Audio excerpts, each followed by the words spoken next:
te enojas conmigo y tu ex que te maltrataba, no le decías nada. Ahora estás como que feliz, ni siquiera te pasa pensiones y a mí venís y me decís tal o cual cosa. Es dolorosísimo. Es dolorosísimo porque hace que la persona rápidamente sienta siento que no debí contarte esto. Siento que debí guardármelo. ¿Cómo reconstruye, cómo repara la pareja un evento doloroso del pasado para que no sea el fantasma que los persiga siempre? Ya no quiero amar. Ya no siento que amar significa resultar herida. Siento que todos los hombres son iguales. Siento que siempre me la van a hacer. Siento que para nadie voy a ser suficiente. Siento que me desplazan con mucha facilidad. Y no es cierto en la gran mayoría de las veces. El tema de hoy tiene que ver con una realidad que creo que a todos nos ha pasado alguna vez, y es este tema de volver a amar después de haber pasado por un proceso doloroso en torno al amor, Ricky. En terapia vemos, por ejemplo, personas queriendo superar una relación difícil de superar. En terapia vemos a personas que cuando empiezan una relación amorosa empiezan a gatillarse algunos miedos y algún comportamiento que no solían tener en su etapa de solteros. En terapia vemos a personas que tienden a sentirse limitadas por ejemplo, en su maternidad. Cuánta gente se siente bloqueada en sus procesos amorosos, donde siente que tiene que desplegar toda esa capacidad amorosa que tiene, siente que no puede. Y claro, empieza uno a explorar y se va dando cuenta que hay una serie de situaciones traumáticas que hacen que esa persona se comporte de modo tal que no pueda desplegar su capacidad amorosa en esta nueva oportunidad, que probablemente no tiene absolutamente ninguna culpa de lo que me pasó, pero de alguna manera mi afectividad herida, dañada, ya me predispone a ese tipo de conductas que hacen que yo me sienta muy limitado a la hora de amar. Sí, yo creo que la experiencia del mal amor, vamos a llamarlo, del desamor, es una experiencia que nos ha atravesado a todos en mayor o menor medida, ¿no? Es posible que todos se nos haya roto el corazón alguna vez, en alguna experiencia de pareja, ¿no? Pero también, obviamente, no es lo mismo quien, ¿no? Tuvo una experiencia de pareja, de cortejos, decimos acá, o de novios, y que le fue difícil, que aquella que ha estado sufriendo por años en una relación terrible que finalmente logra salir después de mucho daño, por ejemplo, ¿no? Sí. O de alguien que se divorcia, es decir, ya tiene hijos de por medio y es un divorcio muy pesado, legalmente muy complejo. Mucho litigio. ¿no? Eso, y los hijos entre medio, y hay mucho dolor en medio de estas realidades, ¿no? Y claro, como decís vos, creo que donde las personas más se contrarían interiormente es cuando se les abre la puerta a una nueva relación, ¿no? Hablo de quien quiere hacer un proceso adecuado, porque viste que también hay la gente que en medio del dolor, como una forma de anestesia quizás, se enganchan rápidamente con otra relación, ¿no? De pronto terminan una relación, comienzan otra, terminan una relación y ya inmediatamente quieren estar en una relación diferente. Pero las personas que hacen un buen proceso, es decir, que logran salir de esa relación dolorosa, hacen su duelo, digamos, se distancian, ¿cómo se dice? Sueltan lo anterior. De todos modos, cuando se quieren enganchar nuevamente con otra persona en otro momento y con otras condiciones, empiezan a experimentar ansiedades, miedos de volver a pasar por lo mismo, ¿no? Pensemos en qué tipo de dolores, qué tipo de daños suelen ser los que van dejando una dificultad a la hora de volver a amar en una etapa posterior. Pensemos, por ejemplo, en la separación o la ruptura misma. Sí, ¿no? Es lo que decíamos, ¿no? Sí. El solo hecho de perder. El solo hecho de perderlo, el solo hecho de no estar, el solo hecho de que pueda no estar, va dejando probablemente en la persona posteriormente una sensación de no quiero pasar por la situación de tener que verte partir de mi vida de nuevo. ¿no? No quiero sentir que estoy perdiendo a mi fuente de seguridad una vez más. Y eso me lleva quizás a comportarme de tal modo que puedo generar mucha dependencia, por ejemplo, mucha adherencia a la siguiente relación, justamente para evitar el desenlace anterior, ¿no? O al revés, ¿no? En la literatura y en las películas se ha puesto muy en boga la figura de una persona dañada que luego no se vuelve a comprometer más en ninguna otra relación. Sí, claro, también. Por supuesto, que porque no quiero que se vayan, no recibo a nadie. Claro. ¿No? O sea, no me engancho afectivamente a nadie por el solo hecho de entender que ese alguien algún día se va a ir y yo voy a quedar angustiada, sola o angustiado, solo en esta situación que me genera mucho dolor. Muchas veces cuando presentan el Don Juan, en las novelas o en las películas, el Don Juan es un hombre que tuvo un desamor, digamos, a temprana edad, sufrió mucho y a partir de ahí dijo, pues solo voy a conquistar mujeres, pero no voy a amarlas, no voy a comprometerme con ninguna, ¿no? Y entonces aparece la típica trama de que si aparece una mujer que finalmente lo destraba emocionalmente y se vuelve a enamorar, bueno, una trama ahí muy conocida, ¿no? Qué interesante, porque sí hay personas que sienten de entrada que, ok, él me quiere amar, pero no puede. Uh-huh. Yo voy a hacer que él me ame. Sí. Voy a lograr que él se enamore de mí, claro, ¿no? Y claro, es una misión que tiene sus bemoles. Es una misión que tiene sus bemoles, porque muchas veces uno sale muy herido de eso. Porque son personas que tienden a saber cómo hacer que se enganchen conmigo, pero yo no me engancho con la otra persona. Se enamoran de mí, pero yo no me enamoro de la otra persona. Yo hago que se enamore de mí, pero yo no pongo mi amor hacia la otra persona, porque de alguna forma amar, Ricky, es entregarle al otro mi vulnerabilidad, mi fragilidad, mis zonas más sensibles, mis traumas, mis miedos, las cosas que no me gustan mucho de mí, mis humores, mis dolores. Entonces, si yo no imprimo en el otro todo eso que a mí me pasa y todo eso que yo también soy, es muy probable que vaya a limitarse mi posibilidad de amar. Pero pensemos en otro tipo de daño, por ejemplo, no solamente de la ruptura, pensemos el del engaño, el de la traición, el de la infidelidad, que genera en la persona dañada una dificultad enorme con respecto a la confianza, ¿no? Que es una palabra que se usa muchísimo dentro de la terapia de pareja. Quiero recuperar la confianza, quiero ver si hay forma de recuperar esa confianza que yo alguna vez tuve con esta persona, ¿no?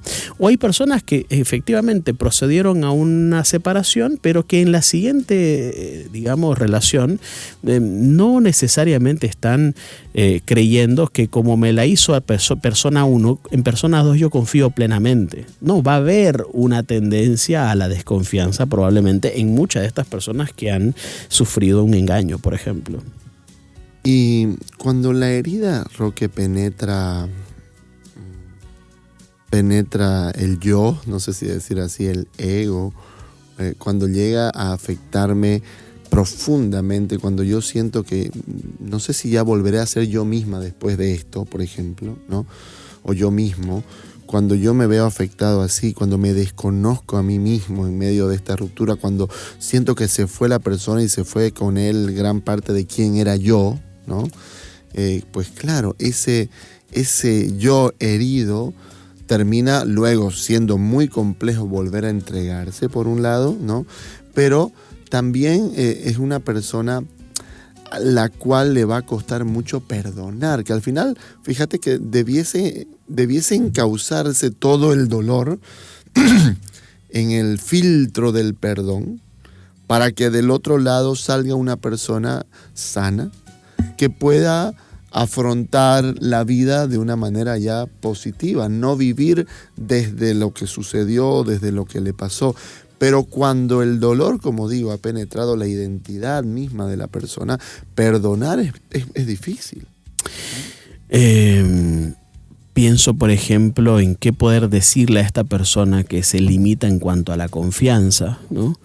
Es posible que esta persona, cuando repase el hecho el primer hecho que le generó esa desconfianza, piense es que yo me descuidé, es que yo no estuve atento, es que esto pasó en mis narices y yo no me daba cuenta, a partir de ahora voy a empezar a estar más atento, voy a tratar de que esta vez no me la charlen, de que esta vez no me pase lo mismo, ¿no?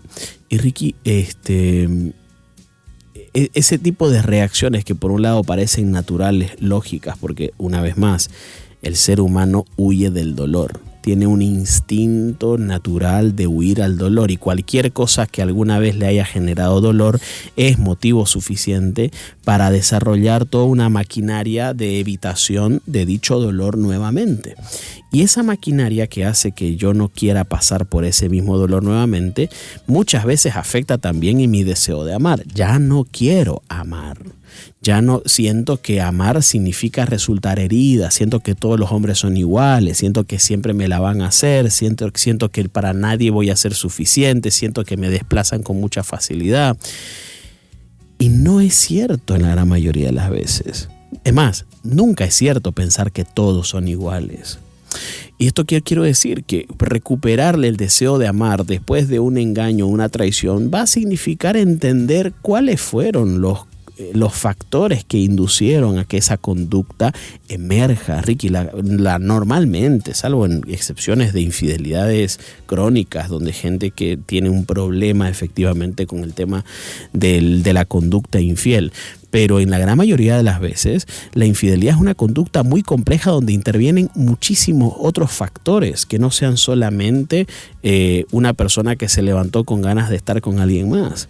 Es decir, si yo logro tener en claro cuáles han sido los factores que inducieron a que mi relación se vea vulnerable a un engaño, entonces yo quizás voy a entender que una siguiente relación, en el hipotético caso que fuese así, probablemente vaya a tener que tener otros factores para inducir en una conducta como esta, que una conducta de infidelidad es muy compleja y que intervienen una serie de factores que no siempre no reúnen las mismas condiciones en la siguiente relación. Hace unos días una persona me decía, pues mira, dos personas, una me decía, para ser infiel se necesitan 10 minutos, me decía. O sea que 10 minutos en un día se puede encontrar, me decía una persona. La otra persona me decía, no, la verdad es que la gente no es que tiene que irse lejos para ser infiel. Si el que quiere ser infiel va a ser infiel con vos, cerca tuyo.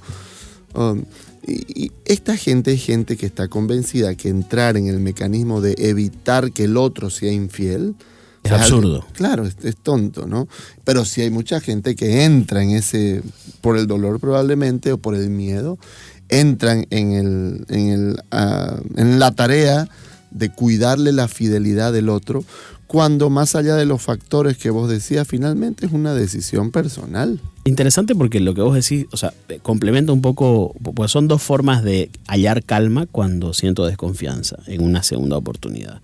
La primera es pensar, pucha, se necesitan más cosas para en realidad que hay una infidelidad. Y la segunda es, no se necesita nada, entonces ¿para qué voy a estar todo el tiempo supervisándolo? ¿No? O sea, al final apunta a lo mismo, de no vale la pena supervisar constantemente si la persona me está siendo fiel o no, porque mi relación de pareja se va a basar en el miedo a que me hagan daño y no a las ganas, al sueño, al deseo, al ir hacia el otro, al construir algo juntos, sino al evitar el daño, al evitar el dolor, al evitar el engaño, al evitar la mentira.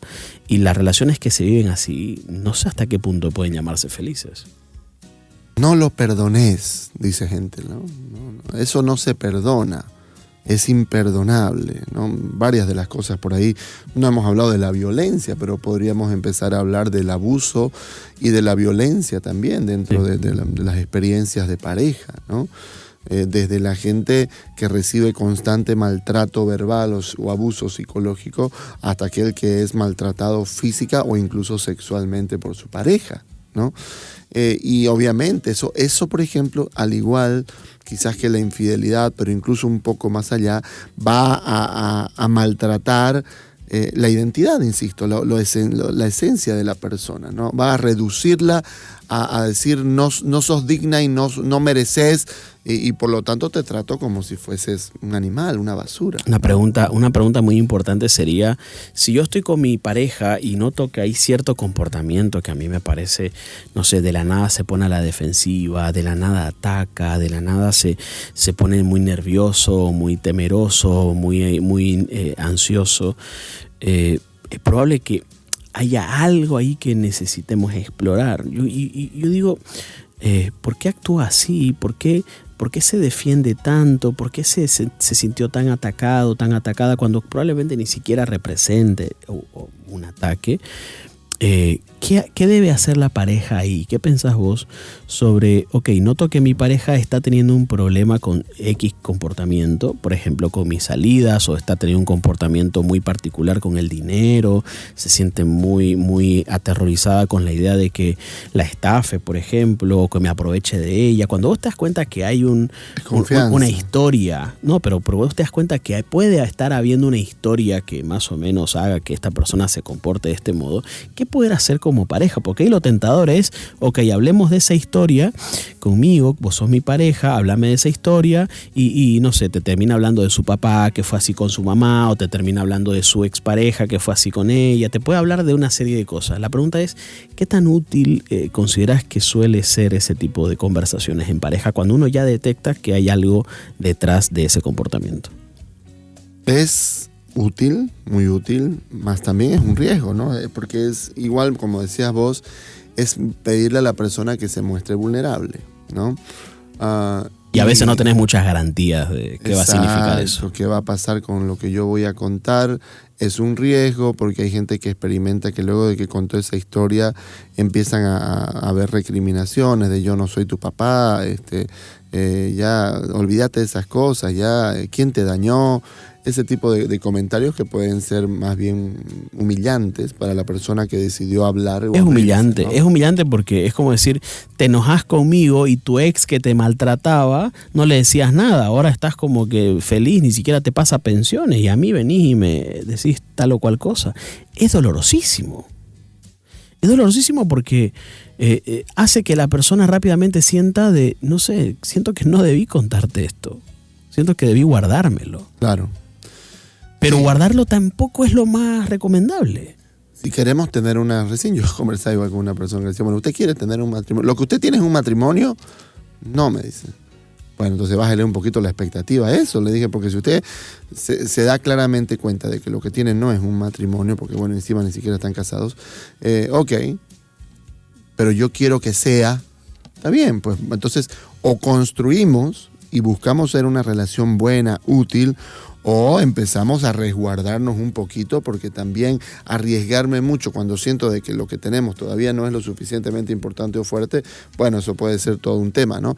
Pero en el mejor de los casos, sí, si lo que yo quiero tener es un matrimonio, una relación importante, seria, fiel, comprometida, seguramente que yo voy a necesitar hablar de mí, de mi historia, de mis dolores, del pasado doloroso. Uno de los capítulos del libro que escribimos con vos se llama La pareja como refugio de mis dolores del pasado. Sí. ¿No? Y es porque una pareja está llamada, una buena pareja, está llamada a acompañar, no necesariamente a sanar, porque no es que la pareja lo dañó, ¿no? Pero a acompañar el proceso de sanar y de refugiarse y de sentirse seguro frente a la experiencia del dolor y de la inseguridad del pasado, ¿no?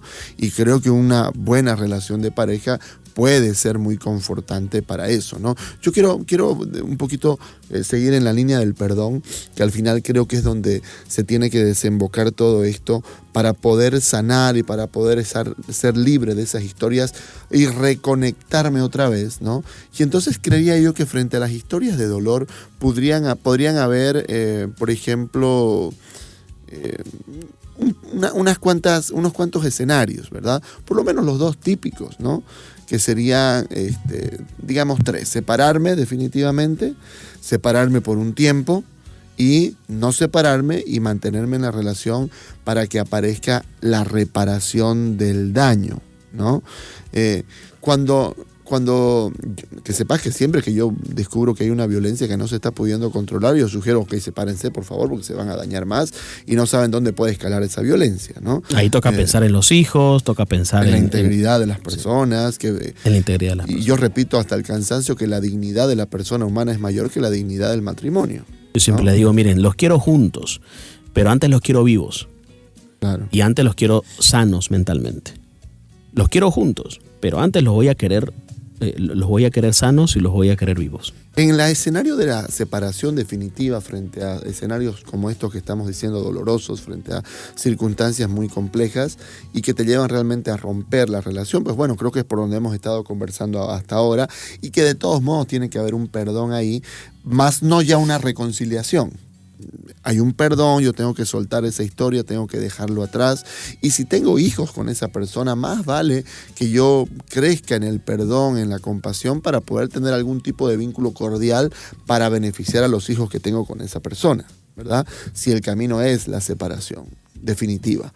Si el camino es la separación temporal y decimos por un tiempo, ok, no, cada uno vuelva a su centro, vuelva a su familia donde se siente acogido, seguro, cuidado, y luego volvamos a querer retomar la relación. O si no hay separación y digamos saltamos eso porque no lo vemos necesario y empezamos a decir, ok, tiene que haber perdón y reparación acá, entonces vamos hacia una reconciliación. ¿Cómo reconstruye, cómo repara la pareja un evento doloroso del pasado para que no sea el fantasma que los persiga siempre?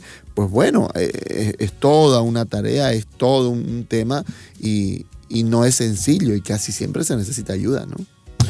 Quiero hacer mención a dos cuestiones que se me venían a la mente hace un momento atrás, a propósito de lo anterior y a propósito del perdón. Sobre el tema de las parejas, por ejemplo, que después de una separación tienen que volver a interactuar para favorecer a los hijos, a mí se me viene a la mente la siguiente idea. El ser humano tiene, como decíamos ya hace unos minutos atrás, esta tendencia a evitar el dolor propia del mecanismo de supervivencia que todos tenemos, ¿no? De hecho, recién veía un documental que decía que cuando escuchamos una explosión, elevamos los hombros por encima del cuello de modo tal que podamos proteger la zona más sensible y la que está más vulnerable y la que está más directamente ligada a si estar muerto o estar vivo, porque cualquier explosión, cualquier cosa que te llegue a esta zona, pues probablemente te termine lesionando de gravedad o provocando la muerte. Entonces el ser humano tiene esa capacidad para defenderse de una manera tan natural, tan espontánea, tan rápida, tan básica, tan primitiva. Por lo tanto, pensar, por ejemplo, en alguien que me hizo daño es evitarlo. No quiero contacto cero, no quiero ver, no quiero saber de esa persona, no quiero tener ningún tipo de relación. Pero al otro lado están los hijos, pero al otro lado está el patrimonio, al otro lado está la empresa, al otro lado está las otras razones por las cuales debemos seguir coordinando, contactando, lo que fuera. Y ahí sobre todo los hijos, ¿no? Y ahí aparece, sobre todo los hijos, y ahí aparece un poquito el tema de lo que quiero, porque si le doy esta tarea solamente a mi cuerpo va a evitar a como dé lugar y como sea toda situación en la que vea a la persona que me dañó. Pero la razón por la que somos seres humanos y no animales es porque justamente no nos basamos solamente en cuestiones primitivas, sino que también en funciones superiores, como por ejemplo la de generar sueños, la de crear cosas, la de esperar cosas, la de proyectar cosas, la de querer cosas. Entonces, mientras que mi cuerpo me quiere proteger a como dé lugar y a cualquier precio de eso que me dañó, también pienso en mis hijos y digo, no, esto es lo mejor para mis hijos, yo quiero esto para mis hijos, yo quiero esto para mis hijos. Entonces, aparece una fuerza tan grande, tan fuerte como la del miedo, aunque no siempre tan intensa, que empieza a tomar el control de las decisiones que yo tengo con respecto a mis hijos, de modo tal que puedo tener miedo a ver a la persona, pero al mismo tiempo, si pienso que eso es lo mejor para mis hijos, puedo relajar y puedo pensar mejor. Entonces, no se deje llevar solamente por el miedo o por el instinto de supervivencia que hace que uno no quiera estar en una situación dolorosa de nuevo, sino que es más bien importante ir más allá. E ir más allá significa, tengo otros sueños, quiero volver a amar, tengo ganas de amar de nuevo. Está bien, tengo miedo a sentirme dañado, pero también tengo ganas de volver a amar. También tengo ganas de conocer un buen amor. También tengo ganas de sentirme compenetrado con este hijo. Tengo miedo miedo a ser como mi madre, pero al mismo tiempo tengo muchas ganas de construir una nueva maternidad con este hijo.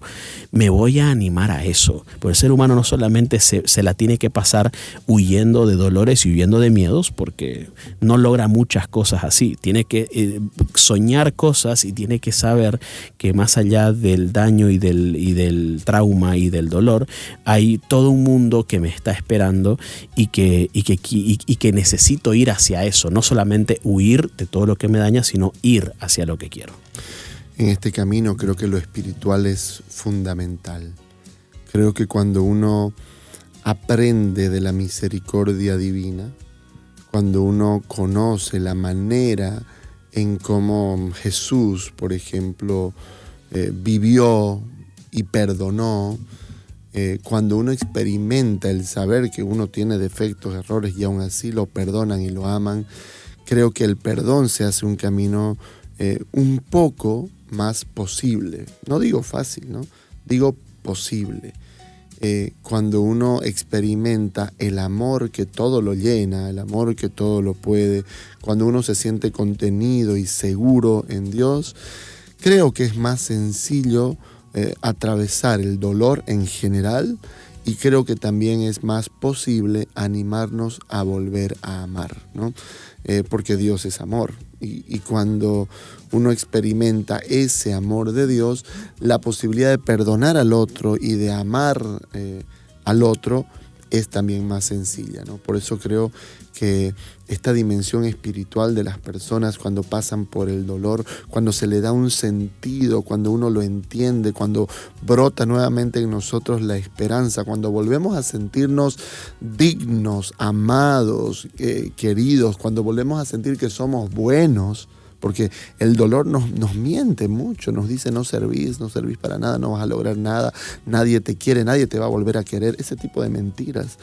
Y en la espiritualidad creo que recuperamos esa identidad perdida en medio del dolor y esa esencia que nos lleva realmente a ser verdaderos seres humanos capaces de amar. Vuelva a amar. Vuelva a amar, no se rinda con el amor. El amor no es el que daña, el amor no genera dolor el apego, el desamor, los daños emocionales. Las veces que intentamos protegernos de nuestro dolor, generamos y provocamos dolor en el otro. Porque no sabe qué está pasando, no sabe qué tipo de comportamiento está detrás de eso. Y si en algún momento me toca hablar de eso, háblelo. Es verdad que hay que tener algunos cuidados antes de hablar de esto con cualquier persona. Tengo que saber si estoy seguro, si estoy verdaderamente en esto que estoy diciendo, estoy en un contexto seguro. Busque ayuda, acérquese a su pareja, plantee formatos de conversaciones en torno a esto, porque estoy seguro que cuando su pareja, que nota un comportamiento en usted que no le permite desplegar su capacidad de amar, que cuando escucha esa historia sabe valorarla, sabe apreciarla, sabe atesorarla y cuidarla tanto como si fuera suya, es maravillosa la conexión que podemos tener en pareja.